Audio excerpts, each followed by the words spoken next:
નમો દ્વૈ સૌર્યંતાનમ નમો દ્વૈ સૌદાનમ નમો દ્વૈ સૌર્યાન નમો દ્વૈ સૌજાયાનમ નમો દ્વૈ સૌત્રિકાવતી સાવનમ ઓમકારમિંદુ સંયુક્ત નિત્યમ ધ્યાયંતિ યોગિન કામદમોક્ષદો શ્રી ઓંકારાય નમો નમઃ મંગલમ ભગવાન મંગલમ કુટુંબી મંગલમ કુંડાર્યો જૈન્દ્રમોષ મંગલમ નમઃ સમય સાધાય સ્વાનુભૂત્યા ચકાસ્તે ચિત્તભાવાય ભવાય સર્વમાં વિભાવ નિર્ધાતા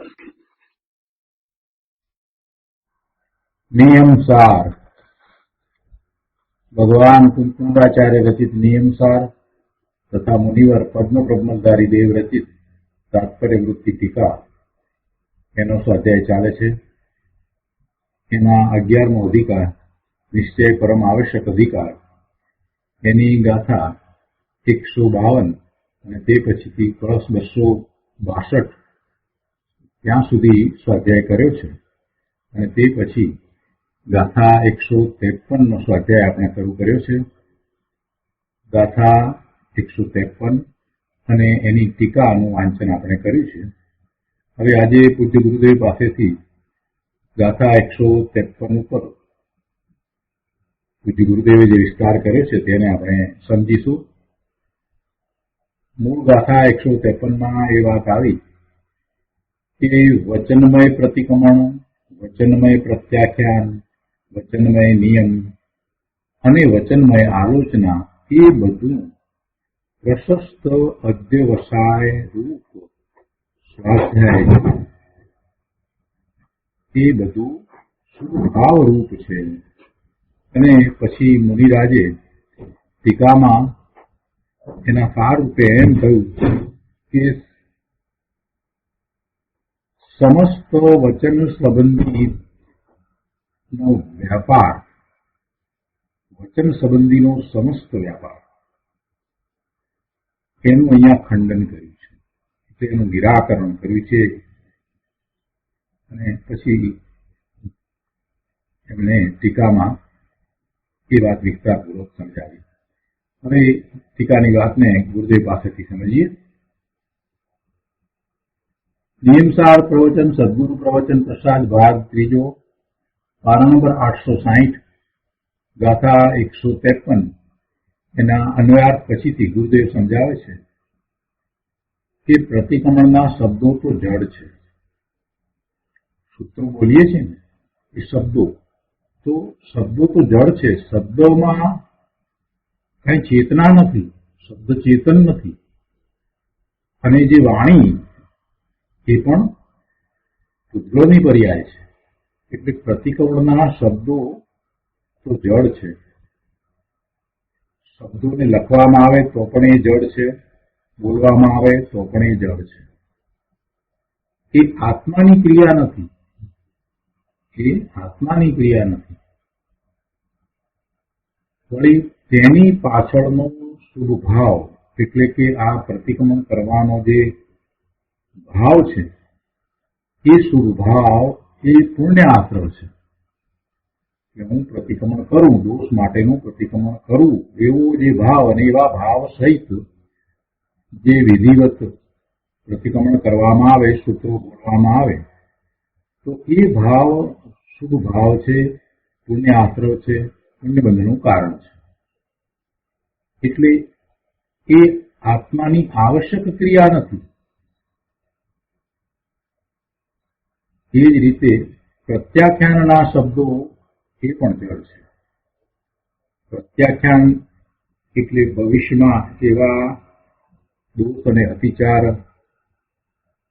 ન કરવાની પ્રતિજ્ઞા, એવા દોષથી રહિત થવું, એવા અતિચારથી રહિત થવું, એવી જે પ્રત્યાખ્યાનની જે ભાવના છે તો એ પ્રત્યાખ્યાન લેવાનો ભાવ છે તે શુભ છે. અને એના જે શબ્દો છે એ શબ્દો તો જડ છે. એ પ્રમાણે નિયમના શબ્દો પણ જડ છે. અને મોક્ષ માર્ગ અંગીકાર કરવો એવો નિયમ લેવો તે શુભ રાગ છે. મોક્ષ માર્ગ અંગીકાર કરવા માટેનો જે નિયમ લેવો, એ નિયમ લેવાનો જે ભાવ છે તે શુભ ભાવ છે. એ રાગ છે, એ પુણ્ય આશ્રવ છે, પુણ્ય બંધનું કારણ છે.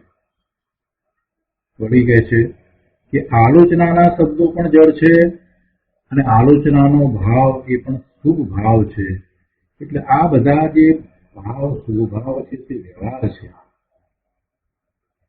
એ વ્યવહાર છે. એ શુભ ભાવ રહિત, અશુભ ભાવની તો વાત જ નથી કરવી. અશુભ ભાવમાં તો ક્યાંય ધર્મની વાત આવતી જ નથી. એ તો બધાએ સમજે છે કે અશુભ ભાવ તો કોઈ રીતે ધર્મનું કારણ છે જ. એટલે શુભ ભાવ વિના આત્મામાં એકાગ્રતા થાય તો નિશ્ચય આવશ્યક ક્રિયા થાય છે. કેમ કે આ ભગવાન આત્મા તો શુભાશુભ રહિત છે. શુભાશુભ રહિત આત્મા તો જ્ઞાન સ્વભાવી છે. અને એવું ભાન હોય તો તે શુભ ભાવને વ્યવહાર કહે છે. એટલે જેને નિશ્ચયથી પોતાના સ્વરૂપને જાણ્યું છે તો એના શુભ ભાવને વ્યવહાર કહેવાય છે. એટલે આ બધો જે પ્રતિક્રમણ, પ્રત્યાખ્યાન, નિયમ, આલોચના, એનો જે શુભ રાગ છે એ બધો પ્રશસ્ત ભાવ છે. એટલે કે એ શુભ ભાવ છે એ કઈ આત્માની ક્રિયા નથી.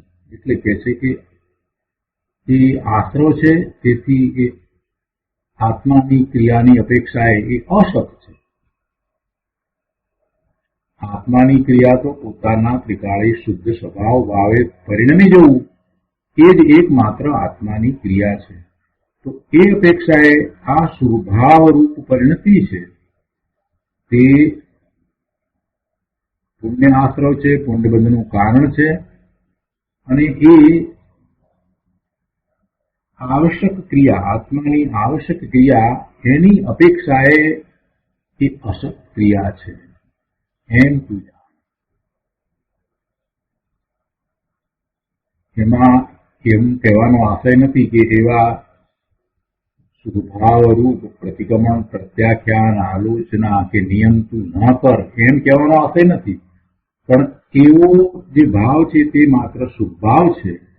અને નિશ્ચયથી તો પોતાના સ્વરૂપમાં એકાગ્રતા કરવી, એમાં લીનતા કરવી, એ જ પ્રત્યાખ્યાન છે, એ જ પ્રતિક્રમણ છે, એ જ આલોચના છે અને એ જ નિયમ છે, એમ કહેવાનો આશય છે. એટલે અહીંયા મૂળ ગાથામાં તો એમ વાત લીધી કે આ બધું વચનમય જે છે એ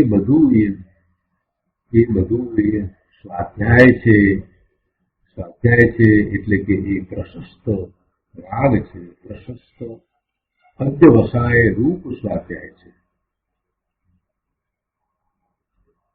ટીકાને સમજાવતા કહે છે કે આ પ્રતિક્રમણ આદિ સમસ્ત વચન સંબંધી શુભ ભાવનો અભાવ કરી સ્વભાવમાં ઠરવું તે જ કર્તવ્ય છે, તે જ કરવા યોગ્ય છે, તે જ આવશ્યક છે. સ્વભાવમાં ઠરવું તે આવશ્યક છે, તે કરવા યોગ્ય છે.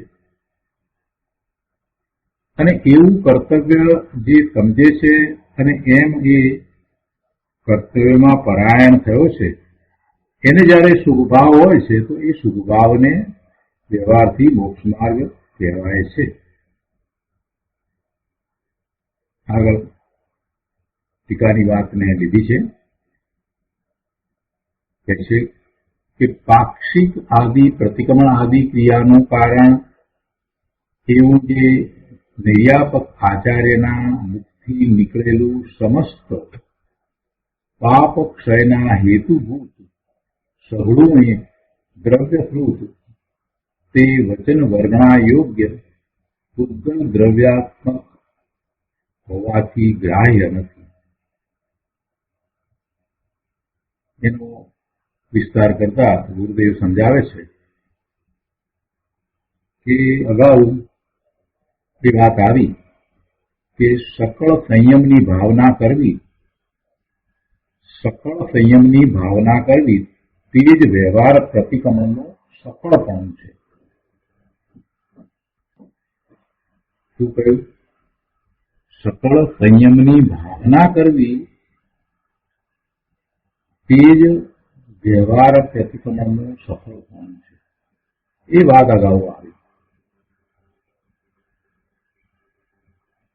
નિશ્ચય પ્રતિક્રમણનું સફળપણું તો પોતાના સ્વરૂપમાં એકાગ્રતા કરે છે અને એમ કરતા એ શ્રેણી ચડી જાય છે. એ નિશ્ચય પ્રતિક્રમણનું સફળપણું છે. આ સકળ સંયમની ભાવના કરવી તે વ્યવહાર પ્રતિક્રમણનું સફળપણું છે. કેમ કે એણે જે વ્યવહાર પ્રતિક્રમણ કર્યા તો એને સ્વાનુભૂતિ હોય, સમ્યક દર્શન હોય અને વસ્તુના સ્વરૂપને નિશ્ચય અપેક્ષાએ સ્વીકાર્યું હોય તો જ એને વ્યવહારથી એ હોય. એટલે અહીંયા વ્યવહાર પ્રતિક્રમણની વાત લીધી તો એને નિશ્ચય પ્રતિક્રમણ થતું હોય તો એનું એ વ્યવહાર પ્રતિક્રમણ છે એ પ્રતિક્રમણને વ્યવહાર પ્રતિક્રમણ કહેવાય. એના પ્રતિક્રમણને વ્યવહાર પ્રતિક્રમણ કહેવાય. અને એ વ્યવહાર પ્રતિક્રમણનું સફળપણું શું? તો કે સકળ સંયમની ભાવના કરવી. એને જ વ્યવહાર પ્રતિક્રમણનું સફળપણું કરવું છે. કેમ કે વ્યવહાર પ્રતિક્રમણમાં એ દોષોથી પાછો વળે છે. દોષ પૂર્વે જે કંઈ થયા છે એ માટે ક્ષમા માંગે છે અને પાછો ફરે છે. તો પાછો ફરે છે તો ક્યાં સુધી એને પાછા ફરવાનું છે અને ક્યાં સુધી દોષને ટાળવાના છે? કેમ કે પ્રતિક્રમણ છે તે હંમેશા પ્રત્યાખ્યાન સહિત જ હોય છે. એટલે કે જે દોષ માટે ક્ષમા માંગી એ દોષ હવે ફરીથી ન કરવા એવી પ્રતિજ્ઞા સહિત જ પ્રતિક્રમણ હોય. એમ ન હોય કે એનો એ દોષ વારે વારે કરવો અને વારે વારે એનું પ્રતિક્રમણ કરવું. એમ નથી. વ્યવહાર પ્રતિક્રમણનો વિચાર કરીએ તો પણ પ્રતિક્રમણ કરીએ છીએ તો જે દોષ કર્યા છે એ દોષ માટે ક્ષમા માંગવી અને સાથે એવા દોષ ફરી ન થાય એવી પ્રતિજ્ઞા કરવી. એટલે એમ પોતે શુદ્ધિની વૃદ્ધિ વ્યવહારમાં પણ કરતો જાય છે અને એમાં એવી એ વ્યવહાર શુદ્ધિ કરતો જાય તો પછી ક્યાં સુધી વાત પહોંચે? ક્યાં સુધી વાત પહોંચે?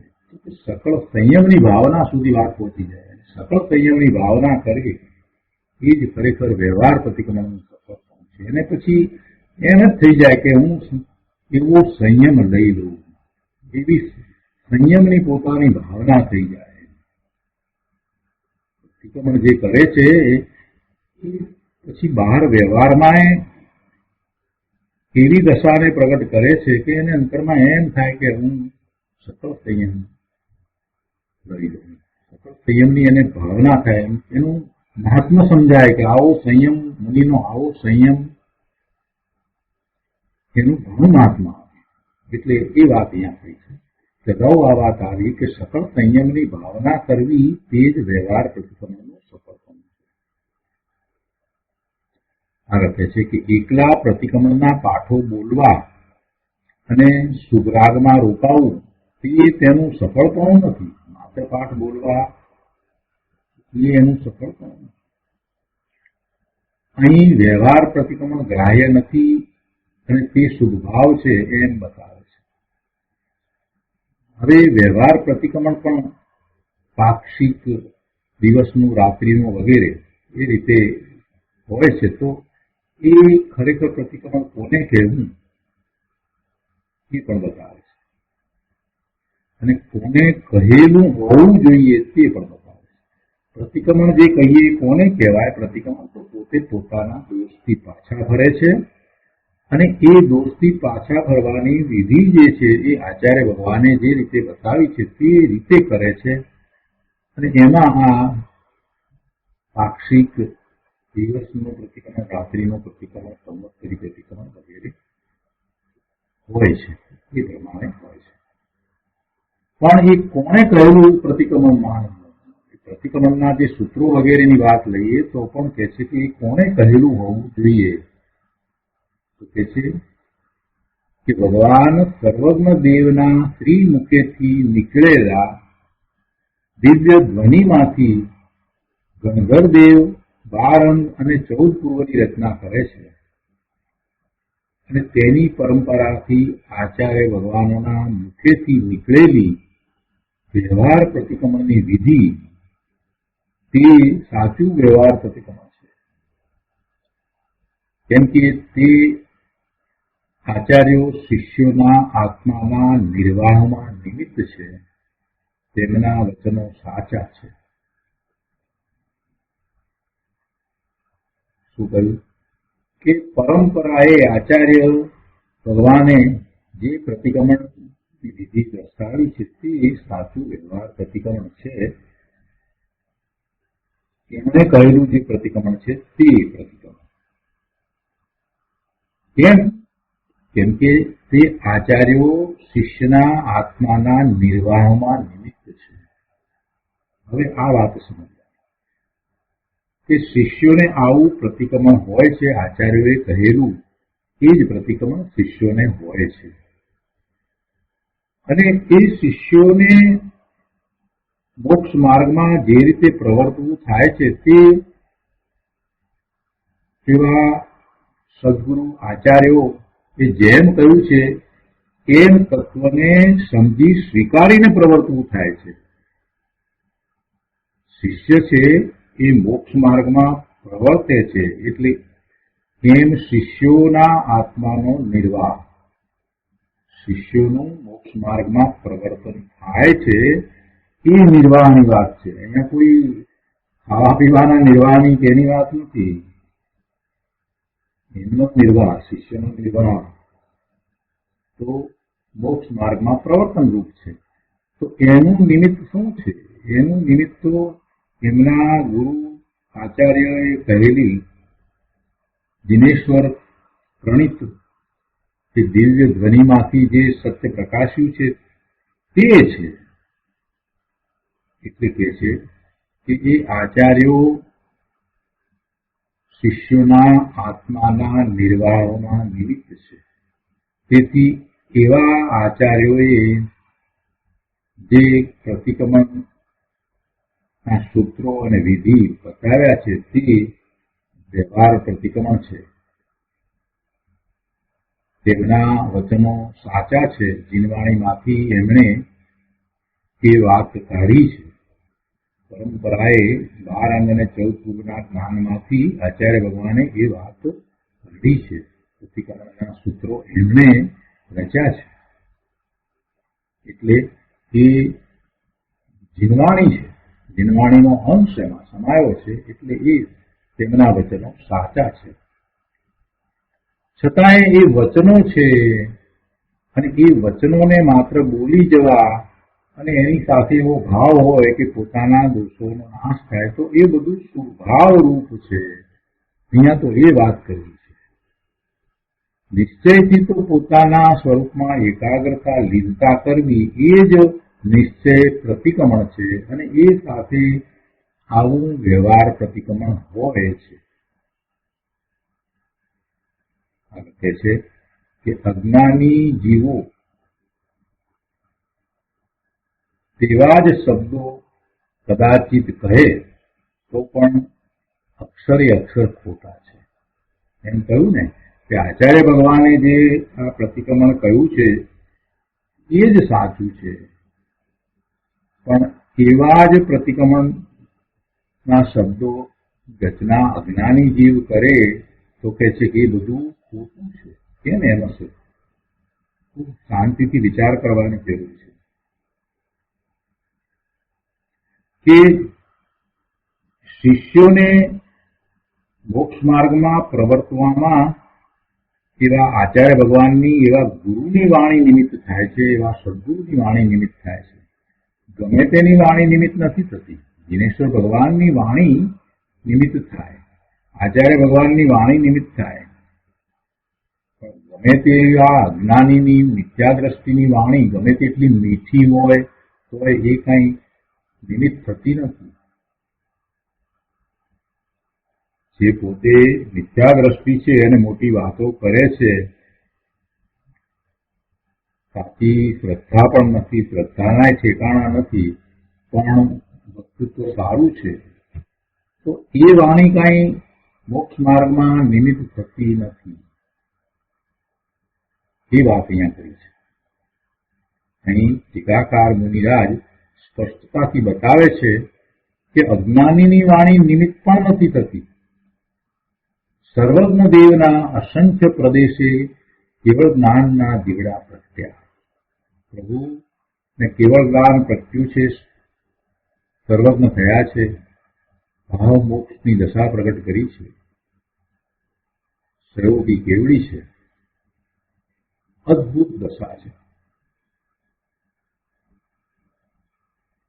અનંત જ્ઞાન, અનંત દર્શન, અનંત સુખ, અનંત વીર્ય એવા ચતુષ્ટય પ્રગટ કર્યા છે. એવા સર્વજ્ઞ દેવના અસંખ્ય પ્રદેશે કેવળ જ્ઞાનના દીવડા પ્રગટ્યા છે. અનંત ચક્ષુઓ ખીલી ગયા. ત્રણ લોકનો પત્તો મળી ગયો, એટલે કે ત્રણેય લોકના સર્વ પદાર્થોની ભૂતકાળની, વર્તમાનકાળની અને ભવિષ્યકાળની અનંત પર્યાયોને એક સમયમાં જાણે છે એવું સર્વજ્ઞપણું એમને પ્રગટ થયું છે. છેલ્લા તીર્થંકર ભરત ક્ષેત્રને વિશે પરમ ભટ્ટારક વર્તમાન મહાવીર સ્વામી થયા એ પછીથી સુધર્મ સ્વામી, જંબુ સ્વામી કેવડીઓ થયા. ભગવાન મહાવીર સ્વામી જે દિવસે નિર્વાણ પામ્યા એ જ દિવસે ગૌતમ સ્વામી કેવડી થયા. ગૌતમ સ્વામી જે દિવસે નિર્વાણ પામ્યા એ દિવસે સુધર્મ સ્વામી કેવડી થયા, અને સુધર્મ સ્વામી જે દિવસે નિર્વાણ પામ્યા એ દિવસે જંબુ સ્વામી કેવડી થયા. એટલે છેલ્લા તીર્થંકર ભગવાનની નિશ્રામાં આ બધા કેવડીઓ હતા. હવે પ્રભુની નિશ્રા રહી નહીં, હવે એવા કેવડીઓની નિશ્રા રહી નહીં. એટલે હવે આ ભરત ક્ષેત્રને વિશે પંચમ કાળમાં કોઈ કેવડી થતા નથી. પણ અત્યારે મહાવિદેવમાં કેવડીઓ વિચરે છે. 20 તીર્થંકર ભગવાન વર્તમાનમાં મહાવિદેવ ક્ષેત્રમાં છે, અને દરેક તીર્થંકર ભગવાનની સાથે એવા અર્યંત પરમાત્મા કેવડી ભગવાન પણ વિચરે છે. તેઓની વાણી ને તેની પરંપરાએ આચાર્યની વાણી પ્રમાણ છે. દિનેશ્વર ભગવાનની વાણી ઓમકાર ઘટી દિવ્ય ધ્વનિ, એમાંથી ગંધર્વ ભગવાને આ 12 અને 14 પૂર્વના જ્ઞાનની જે રચના કરી છે એ રચના મૌખિકપણે પછી બીજાઓને પ્રાપ્ત થતી હતી, અને એમ એવા શ્રુત કેવડી થતા હતા. પરંતુ કાળ ક્રમે કરીને પછી અહીંયા ભરત ક્ષેત્રને વિશે 12 અને 14 પૂર્વનું જ્ઞાન જેને હોય એવા શ્રુત કેવડી પણ ન રહ્યા. અમુક અંગ અને અમુક પૂર્વનું જ્ઞાન હોય એવા શ્રુત કેવડી પછી હતા. જંબુ સ્વામી નિર્વાણ પામ્યા એ પછીથી એવા શ્રુત કેવડી હતા જેમને 12 અંગ અને 14 પૂર્વનું જ્ઞાન હોય. વિષ્ણુ આદિ પેલા ભદ્રભાવ સહિત 5 શ્રુત કેવડી એવા થઈ ગયા. પણ એ પછીથી આગળ પરંપરાએ એ જ્ઞાન તો રહ્યું, પણ કોઈ એકને બધા અંગ ને બધા પૂર્વનું જ્ઞાન હોય એમ નથી. કોઈને અમુક અંગ ને અમુક પૂર્વનું જ્ઞાન એમ પછી રહ્યું. એટલે એ બધા પણ શ્રુત કેવડી હતા. અને પછી તો એ મૌખિકપણે ચાલતું જ્ઞાન એમ લાગ્યું કે હવે તો લોકોને એટલું પણ યાદ રહેતું નથી, લુપ્ત થઈ જશે. એટલે એનામાંથી શાસ્ત્રોની રચના કરવામાં આવી, અને આચાર્ય ભગવાને એવી શાસ્ત્રોની રચના કરી. આચાર્ય ભગવાને 84 શાસ્ત્રોની રચના કરી. હા, આચાર્ય ભગવાન થયા બધા એવી શાસ્ત્રોની રચના કરી. એટલે એ બધું જ્ઞાન એમાંથી પરંપરાએ આવેલું છે, માટે એ પ્રમાણ છે. શું કહે છે? મહાવિદેવ ક્ષેત્રમાં તો વર્તમાનમાં એમ જ છે, પણ ભૂતકાળમાં અહીંયા પણ આમ જ થયું છે. અને એટલે અહીંયા પણ જે જ્ઞાન આ આચાર્યની પરંપરાએ જે આવ્યું છે એ પ્રમાણ છે. અત્યારે મહાવિદેવમાં કેવડીઓ વિચરે છે, તેઓની વાણી અને તેની પરંપરાએ આચાર્યની વાણી પ્રમાણ છે. ત્યારે ભગવાન કઈ પોતે એમને એમ બોલે છે, એમને એમ કહે છે, એમને એમ લખે છે, એમ નથી. કહેવાનો અર્થ એ છે પોતે એને આત્મસાત કરીને પછી કહે છે, પછી ઉપદેશે છે, પછી બોલે છે કે પછી લખે છે. એવી શાસ્ત્રોની રચના થાય છે તો કઈ અમસ્તી થાય છે એમ નથી.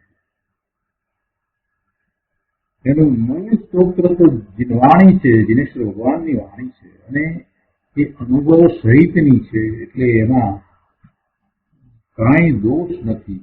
એ પ્રમાણ છે.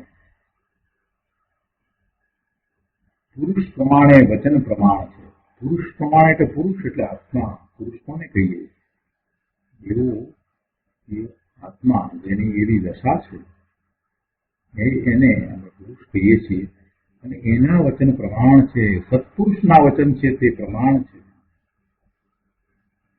પુરુષ પ્રમાણે વચન પ્રમાણ. પુરુષ કોણ છે? જે આત્માના નિર્વાહમાં નિમિત્ત છે એવો પુરુષ એ આત્માના નિર્વાહમાં નિમિત્ત છે. આત્માનો નિર્વાહ એટલે આત્માને મોક્ષ માર્ગમાં પ્રવર્તવું. તો એવા પ્રવર્તનમાં જે નિમિત્ત થાય છે એ આત્માના નિર્વાહમાં નિમિત્ત છે એમ કહેવાય છે.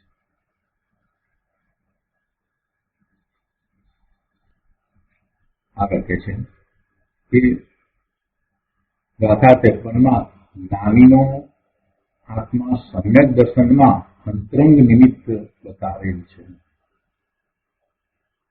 અગાઉ આવી વાત આવી છે ગાથા 53માં કે જ્ઞાનીનો આત્મા સમ્યક દર્શનમાં અંતરંગ નિમિત્ત બતાવેલ છે. તેવા ભાવલિંગી સાચા સંતના ત્રિમુખેથી નીકળેલી વાણી તે જ સાચા શાસ્ત્ર છે. અહીંયા તો આ વાત સમજાવી છે કે ગમે તેની વાણી કઈ નિમિત્ત હોતી નથી. આચાર્ય ભગવાનની વાત લીધી, કેમ કે પ્રતિક્રમણની વાત લીધી ને એટલે એમ સમજાય કે પ્રતિક્રમણના સૂત્રો અને એની વિધિની જે રચના આચાર્ય ભગવાને કરી છે એ જ પ્રમાણ છે, એ જ સત્ય છે. તેમણે જે પ્રતિક્રમણની વિધિ રચી તે ભણવાથી, તે ભાવપૂર્વક બોલવાથી શુભરાગ થાય છે અને સમસ્ત પાપનો નાશ થાય છે. અશુભ ભાવ ઉત્પન્ન પણ તે તરફ લક્ષ જવાથી શુભરાગ થાય છે. કે ઉપયોગ ત્યાં રોકાયો છે ને, એટલે એ શુભ ભાવમાં રોકાયો છે. એ શુભ ભાવથી પોતે ગુલાટ ખાઈને પોતાના સ્વરૂપનું લક્ષ કરી અને શુદ્ધ ભાવે થવાનું છે. એટલે એ અપેક્ષાથી જો વિચાર કરીએ તો આ પ્રતિક્રમણ ભાવપૂર્વક આપણે પ્રતિક્રમણ, અને એ પણ જે આચાર્ય ભગવાને જે કહ્યું છે તે પ્રતિક્રમણ ભણીએ છીએ છતાંય એ શુભરાગ છે. એટલે એ શુદ્ધ ભાવની અપેક્ષાએ એ અંગીકાર કરવા યોગ્ય નથી. અંગીકાર કરવા યોગ્ય તો પોતાનું ત્રિકાળી શુદ્ધ સ્વરૂપ છે, એના આશ્રય એને ત્યાં સ્વરૂપમાં એકાગ્રતા થાય છે, તે પોતાનું તત્વ અંગીકાર કરવા યોગ્ય છે. પોતાનું ત્રિકાળી શુદ્ધ સ્વરૂપ છે તે જ એકમાત્ર અંગીકાર કરવા યોગ્ય છે, કેમ કે એના આશ્રય જ એને ધર્મ થાય છે. સૂત્રે કહે છે કે પ્રથમ વ્યવહાર બતાવ્યો, સાચા ભાવલિંગીના બનાવેલા શાસ્ત્રોની વિધિ કહી અને તેના લક્ષી શુભરાગ થાય છે અને અશુભનો નાશ થાય છે. જ્યાં સુધી સ્વરૂપમાં ઠરી ન શકે, જ્યાં સુધી પોતાના નિજ શુદ્ધ સ્વરૂપમાં ઠરી ન શકે ત્યાં સુધી મુનિને પણ શ્રવણનો શુભરાગ આવે છે. પણ શુભરાગ તથા વાણીને તેઓ ઉપાદેય માનતા નથી. ઉપાદેય તો પોતાનું ત્રિકાળી ધ્રુવ સ્વરૂપ જ છે. પણ સાધક દશામાં આવ્યા વિના એ શુભભાવ રહેતો નથી. સાધક દશામાં એવો શુભભાવ આવ્યા વિના રહેતો નથી. સાક્ષિત આદિ વ્યવહાર પ્રતિક્રમણ તે શુભરાગ છે, પુણ્ય આશ્રય છે, પુણ્યબંધનું કારણ છે. પુણ્યનો અભાવ કરી સ્થિર થવું તે ધર્મ છે. પુણ્યનો અભાવ કરી સ્થિર થવું એટલે આવા પુણ્ય આશ્રવ જે થાય છે એ તો અનાદિના થઈ જ રહ્યા છે. તો એ આશ્રવને બદલે પોતાને કોઈ આશ્રવ ન થાય એવી સંવરની દશા થાય, એટલે કે ત્રિકાળી શુદ્ધ સ્વરૂપમાં એકાગ્રતા થાય તો સંવર થાય, આશ્રવ ન થાય.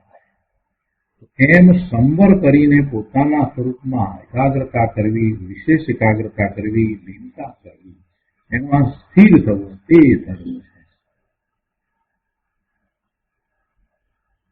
પ્રત્યાખ્યાન, નિયમ અને આલોચનાની વિધિ પણ જળ છે.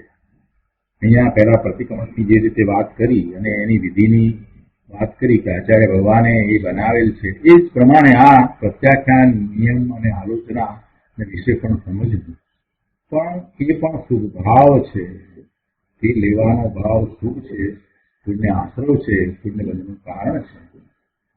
તેમાં વાણી નિમિત્ત રૂપે હોય છે, પણ તે ધર્મ નથી, એટલે એ વિતરાગી પરિણામ નથી. તે બધું પૌદ્ગલિક વચનમય હોવાથી સ્વાધ્યાય છે, કે પ્રશસ્ત શુભ ભાવ છે. એ બધું વચનમય હોવાથી પ્રશસ્ત શુભ ભાવ છે, સ્વાધ્યાય છે. એમ હે શિષ્ય તું જાણ. આ બધી પ્રતિક્રમણ આદિની વિધિ અમોએ રચી નથી. અમોએ એટલે આચાર્ય ભગવાન એમ કે છે કે અમે એની રચના નથી કરી. એ તો જડની રચના છે, અને તે કાળે તે રચના થવાનો કાળ હતો, માટે એ રચના થઈ ગઈ છે. એવી જ રીતે એ વાણી સાંભળવાનો સુગ્રાહ થાય છે, તે પણ પુણ્ય આશ્રવ છે, એ ધર્મ નથી. એમ તું જાણ. વાણી જડ છે, વાણી જડ છે, અને વાણીનો નીકળવાનો એ કાળ હતો ત્યારે એવી વાણી નીકળી છે. વાણી પણ અમે કરી નથી. વાણી પણ જડ છે, અને એને સાંભળનાર કાન, એ ઇન્દ્રિય, એ પણ જડ છે. વળી સાંભળવાનો જે રાગ છે એ સુખરાગ છે. એ સાંભળવાનો જે સુખરાગ છે તે તારા ચૈતન્યની જાગૃતિને રોકે છે, માટે જળ છે. એમ એ શિષ્ય તું જાણ.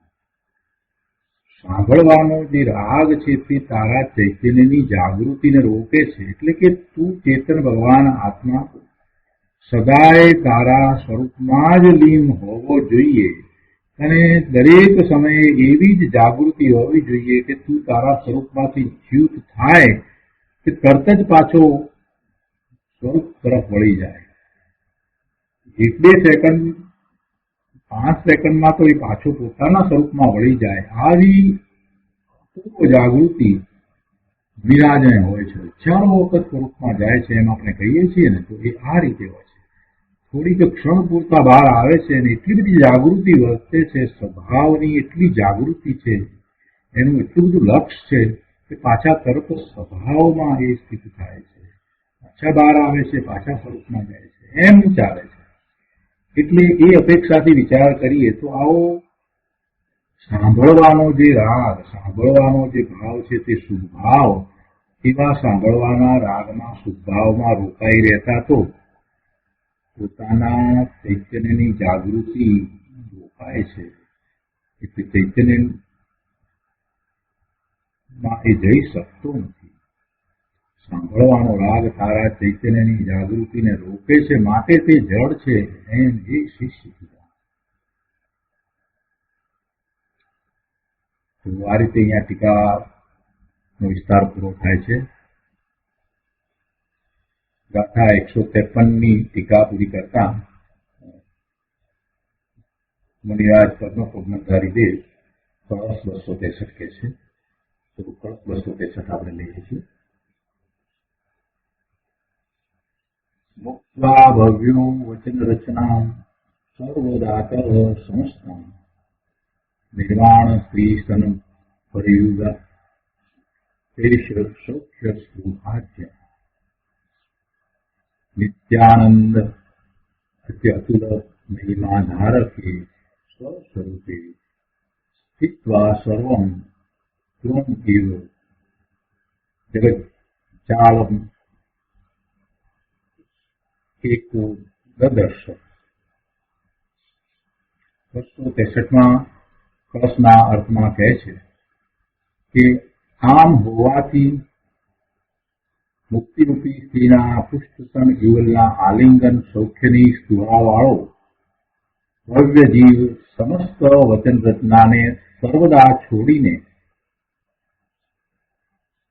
નિત્ય આનંદ આદિ અતુલ મહિમાના ધારક નિજ સ્વરૂપમાં સ્થિત રહીને એકલો એટલે નિરાલંબપણે સર્વ જગત જાળને સમસ્ત લોક સમૂહને તૃણ સમાન તુચ્છ દેખે છે. જેને હવે મુક્તિની સ્પૃહા છે એવો ભવ્ય જીવ સમસ્ત વચન રચનાને સર્વદા છોડીને હંમેશા છોડીને જે પોતાનું આનંદમય નિત્ય આનંદમય સ્વરૂપ છે તેની કોઈ સાથે તુલના ન થઈ શકે એવું પોતાનું નિજ શુદ્ધ સ્વરૂપ છે એવા નિજ સ્વરૂપમાં સ્થિત રહીને એ આ સર્વ જગતની જાળને સમસ્ત લોક સમૂહને તૃણ સમાન દેખે છે. હવે એની રુચિ થતી જ નથી. એ બધું તૃણ સમાન ત્રણકલા સમાન છે એમ જાણે છે. તો આ ક્લાસનો વિસ્તાર પૂજ્ય ગુરુદેવ પાસેથી સમજીએ.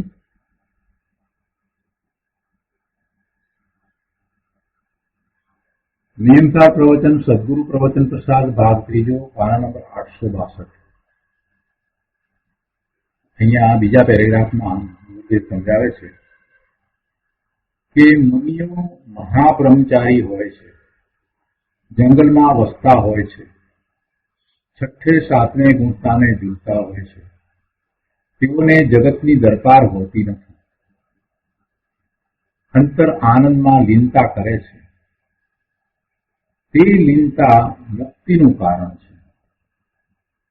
જો બાહ્ય વ્રત તપ છે તે કઈ મુક્તિનું કારણ નથી.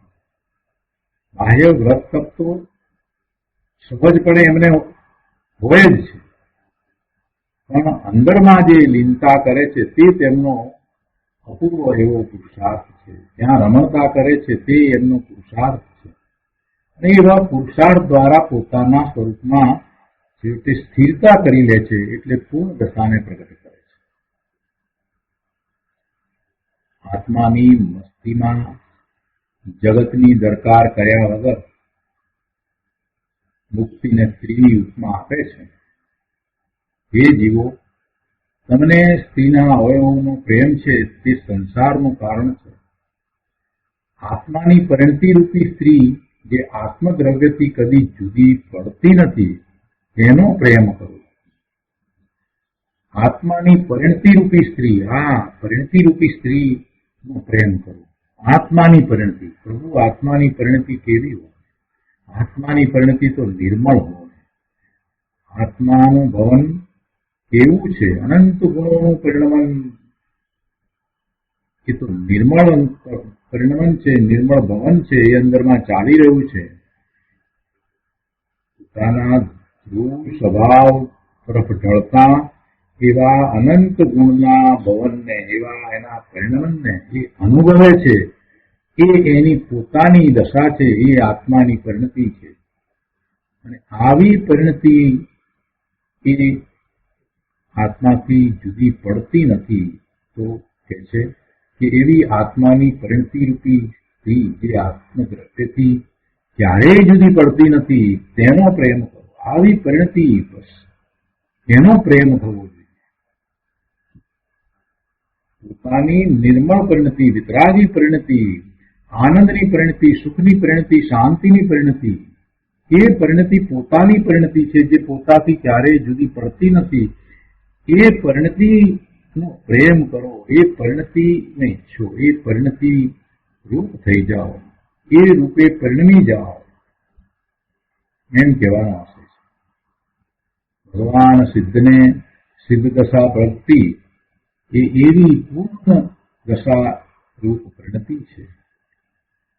ભગવાનને સિદ્ધ દશા પ્રગટી તેનો કદી વિરહ પડતો નથી, માટે તે પરિણતિને પ્રગટ કરો. એ પરિણતિની તમને અભિલાષા હોય, એવો પુરુષાર્થ હોય ને એ પરિણતિ પ્રગટ કરો.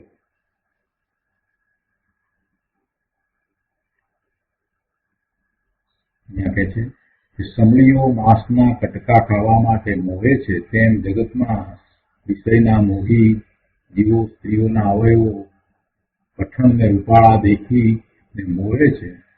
તેને કહે છે કે તેમાં કાંઈ સુખ નથી.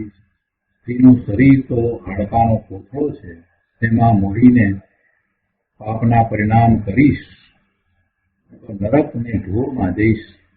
માટે સ્ત્રી ઉપરનો મોહ છોડાવવા મુક્તિની સ્ત્રીની ઉપમા આપી છે. જે સ્ત્રી તારાથી છૂટી પડે તે તારી સ્ત્રી નથી, અને આ સ્ત્રી મુક્તિરૂપી સ્ત્રી છે, એ તો તારાથી છૂટી પડતી નથી. શુભ અશુભ ભાવ વિકાર છે, તે પણ એક ધારાવાહી નથી. શુભ પછી અશુભ થાય છે, એટલે તે પણ તારી સ્ત્રી નથી. નિર્મળ દશા મુક્તિરૂપી સ્ત્રી એ જ તારી સ્ત્રી છે, તે સદાકાળ તારી સાથે રહે છે. ચિદાનંદ ત્રિકાળ સ્વભાવ તે સામાન્ય છે, અને તેના આશરે પ્રગતિ નિર્મળ પર્યાય તે તેનું વિશેષ અંગ છે. ચિદાનંદ ત્રિકાળ સ્વભાવ તે સામાન્ય છે, અને વિશેષ શું છે? તો વિશેષ તો એના આશરે પ્રગતિ નિર્મળ પર્યાય છે. એટલે એ વિશેષ એ એનું અંગ છે, એ અંગ છે. માટે મુક્તિરૂપી સ્ત્રીની ઈચ્છાવાળાએ સમસ્ત વચન રચનાના રાગને છોડી દેવો જોઈએ, અને પોતાના સ્વભાવનું આલંબન લઈને નિર્મળ પર્યાયને પુષ્ટ કરવી. નિર્મળ પર્યાયને પુષ્ટ કરવી. આગળ કહે છે કે મુનિઓ કેવા હોય છે?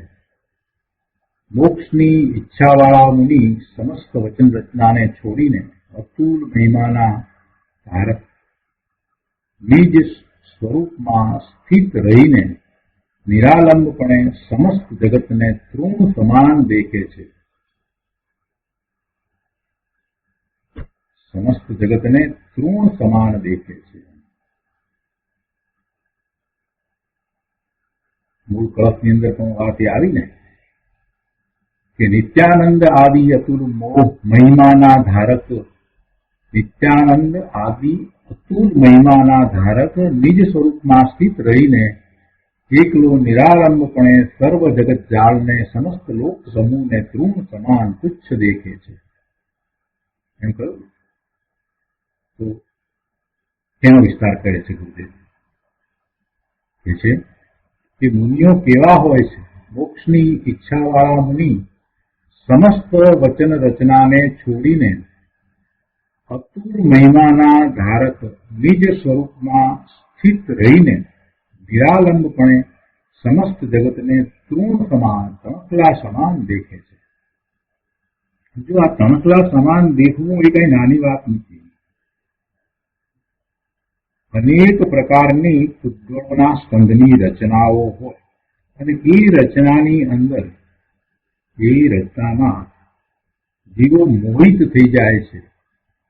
જીવને એમાં એમ લાગે છે કે આ તો અદભુત રચના છે. એમાં એને વિસ્મય થાય છે, એને એ પ્રાપ્ત કરવાની ઈચ્છા થઈ જાય છે. આ જગતની અંદર ઉદ્ગળના સ્કંદની વિવિધ રચનાઓ હંમેશા નવી નવી નવી નવી થયા જ કરતી હોય છે, અને એ બધી જે સ્કંદની રચનાઓ છે એ પાછળ જીવ ગાંડો થઈ જાય છે. એને એમ છે કે આમાંથી મને સુખ મળશે, આ મને મળી જાય તો સારું, અને એને મેળવવા માટે થઈ અને એ આખું જીવન વેડફી નાખે છે. રોજ નવું નવું કંઈક કંઈક આવ્યા કરે છે, અને એની એ ઈચ્છા કર્યા કરે છે. એ જીવ એની ઈચ્છામાં, એની તૃષ્ણામાં ને તૃષ્ણામાં પોતે ખરેખર તો એ દુઃખી થઈ રહ્યો છે. એ આકુરતામાં શેકાઈ રહ્યો છે. આ મળે તો સારું, આ મળે તો સારું, આ મળે તો સારું. ભાઈ એ બધા પૂતગળ ના સ્કંદ છે, એની વિવિધ રચના છે, અને એ પૂતગલના પરમાણુઓ એ સ્કંદમાંથી તો છૂટા પડવાના જ છે. એની પાછળ તું ગાંડો થયો છે. એ દ્રવ્ય જ જુદું છે, એ અચેતન જળ દ્રવ્ય છે, એની એ રચના છે. એ તને સુખી પણ ન કરી શકે, એ તને દુઃખી પણ ન કરી શકે, એ તારા સુધી પહોંચી પણ ન શકે, તું એના સુધી પહોંચી ન શકે. આવી દ્રવ્યની સ્વતંત્રતાને તું ભૂલી ગયો. એ બધી જગતની બધી રચના એમ જ છે. આ જ વાત જેને સમજાઈ ગઈ છે એને હવે એમાં કોઈ રસ પડતો નથી. એને તૃણ સમાન, તણખલા સમાન દેખે છે.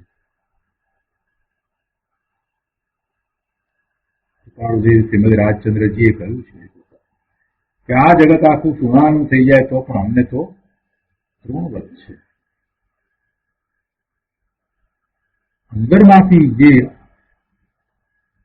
આનંદ, સુખ, શાંતિ પ્રાપ્ત થયા છે ને, એની અપેક્ષાએ જગતમાં કોઈ એવો પદાર્થ નથી કે એને સુખી કરી શકે. એની અપેક્ષાએ કોઈ વસ્તુ એને એવી લાગતી નથી કે જેમાંથી એને આનંદ પ્રાપ્ત થાય. બધું એને તણખલા જેવું લાગે, તૃણવત લાગે.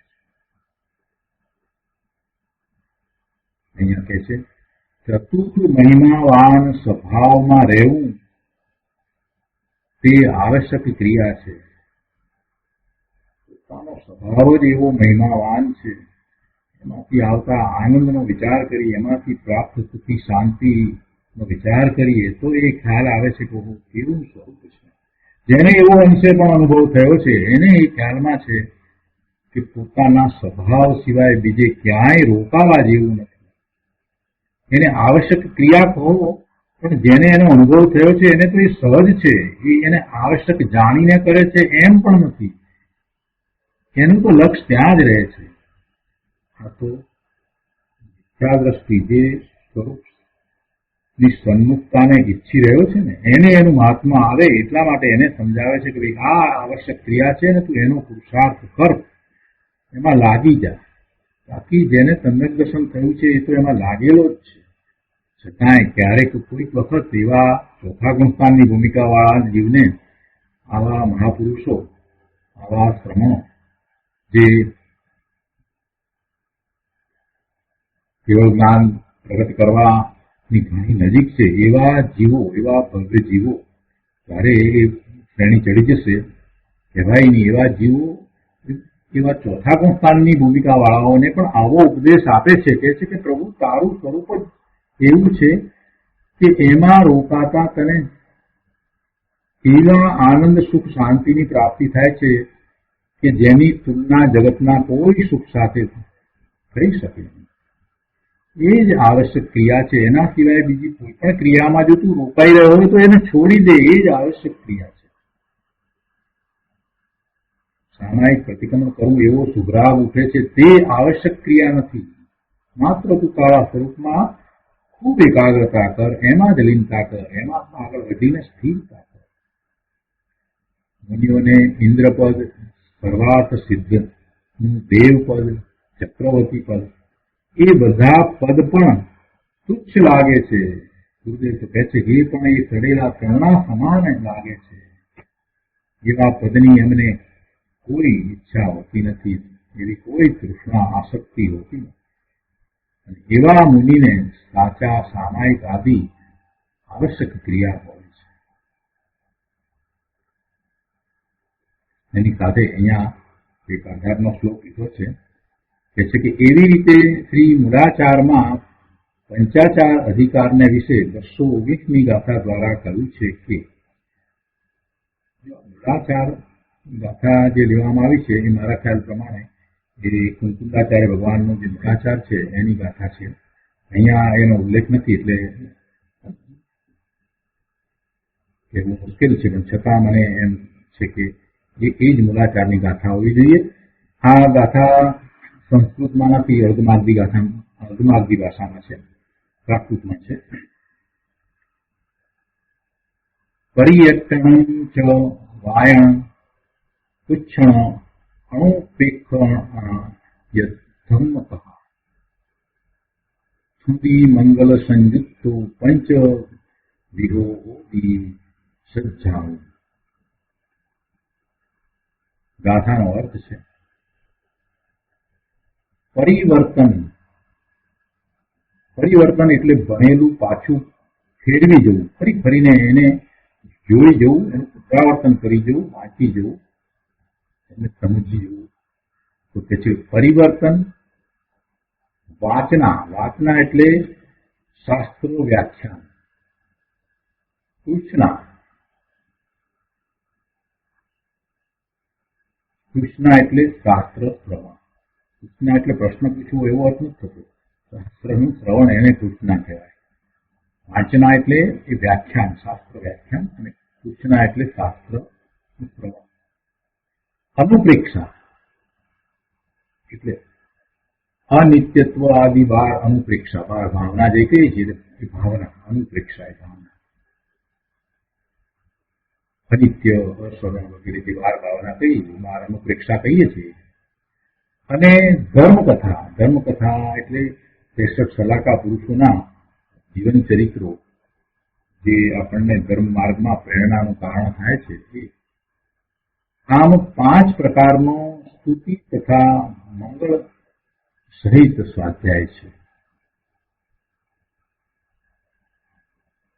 શું 5 વાત કરી? પરિવર્તન એટલે ભણેલું પાછું ફેરવી જવું તે. પછી વાંચના, પૂછના, અનુપ્રેક્ષા અને ધર્મકથા, એમ 5.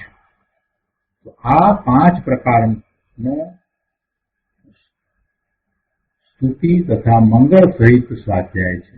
5 પ્રકારે સ્વાધ્યાય છે અને એની સાથે સ્તુતિ અને એવી મંગળ ભાવના એ સહિત સ્વાધ્યાય હોય છે.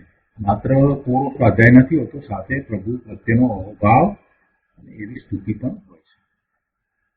આગળ કહે છે કે ભગવાનના શાસનમાં શાસ્ત્રને ફરી યાદ કરી જવું, વારંવાર ગોખવું, ભણેલી ગાથા ફરી યાદ કરવી, તે શુભ સ્વાધ્યાય છે અને એ પુણ્ય આશ્રવ છે, પુણ્ય બંધનનું કારણ છે, ધર્મ નથી. એ જ રીતે આ પરિવર્તનની વાત કરી. હવે એ જ રીતે વાંચનાની વાત કરતા કહે છે કે શાસ્ત્રનું વ્યાખ્યાન કરવું તે પણ શુભ ભાવ છે. અને કૃષ્ણને વિશે પણ કહે છે કે શાસ્ત્ર શ્રવણ કરવું તથા પ્રશ્ન ઉત્તર કરવા તે પણ પુણ્ય છે. અનિત્ય આદિ 12 ભાવના ભાવવી તે સુરાગ છે, ધર્મ નથી. અનુપ્રેક્ષા. અનુપ્રેક્ષાનું પણ એમનો ગ્રંથ છે, એમનું શાસ્ત્ર છે કુંકુમાચાર્ય ભગવાનનું 12 અનુપ્રેક્ષા. તત્વાર્થ સૂત્રમાં 12 ભાવનાને સંવર કહેલ છે. તો ત્યાં કહેવાનો ભાવ એમ છે કે શુદ્ધ આત્માના ભાનપૂર્વક જેટલી એકાગ્રતા કરે છે તેટલો સંવર છે.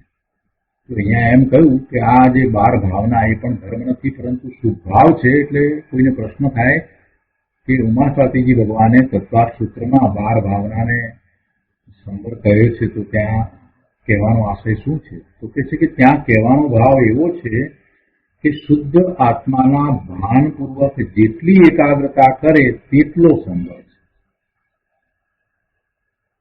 બાકી જેટલો ભાવનામાં રાગ વર્તે છે, શુભાવ વર્તે છે, તેટલું પુણ્ય છે.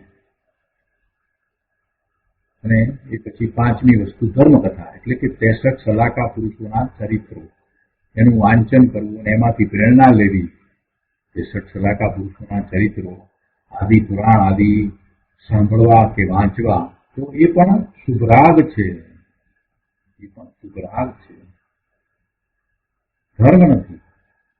આમ આ 5 પ્રકાર તથા દેવ અને મુનિને વંદન કરવું, સત્કારી મંગલમ કહેવું કે સાંભળવું, એ પુણ્ય આશ્રવ છે અને પુણ્ય બંધનું કારણ છે, ધર્મનું કારણ નથી.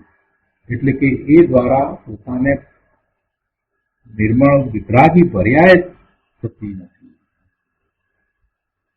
આત્માનું અવલંબન લઈ જે શ્રદ્ધા પ્રગટે તે વિતરાગતા થાય તે ધર્મ છે. આત્માનું અવલંબન લઈને જે શ્રદ્ધા પ્રગટે અને જે વિતરાગતા થાય એટલે વિતરાગી પરિણામ થાય, નિર્મળ પરિણામ થાય, એટલો ધર્મ છે. બાકી સાથે રહેલો જે શુભભાવ છે એ આસવ છે, એ પુણ્યબંધનું કારણ છે. અને અધૂરી દશામાં સાધકને એવા શુભભાવ આવે છે, એવા શુભભાવ હોય છે. એટલે આ રીતે 5 પ્રકારે સ્વાધ્યાય પણ હોય છે, સાથે એવી સ્તુતિ પણ હોય છે, વંદન પણ હોય છે. પણ છતાંય એ શુભભાવ છે. માત્ર જેટલું પોતાના સ્વરૂપનું અવલંબન લઈ અને એકાગ્રતા કરતા વિતરાગી પરિણામ થયા એટલો જ ધર્મ છે, એટલો જ મોક્ષ માર્ગ છે. માટે આત્માની ઓળખાણ કરી એવા નિર્મળ પરિણામો પ્રગટ કરવાની જ ભાવના રાખવી અને એવો જ પુરુષાર્થ કરવો એમ ઉપદેશ છે. તો આ રીતે આ કળશ અહીંયા પૂરો થાય છે.